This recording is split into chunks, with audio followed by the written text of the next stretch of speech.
Namaskar. I am Dibendu, Director Finance of EPIL, a company working in the construction industry. First of all, I extend my warm wishes and congratulations to the NIRC of Institute of Cost and Management Accountants of India for organizing symposium on the theme Viksit Bharat 2047, scheduled on 28th February and 1st March of this year.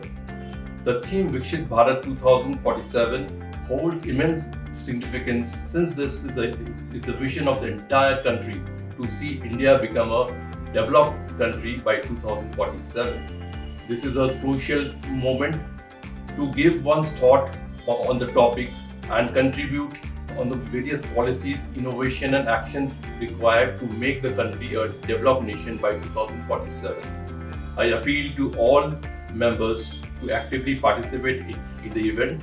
Your presence and contribution in the gala event matters a lot. Looking forward to seeing you in the event on 28th and 1st of March 2025. Jai Hind.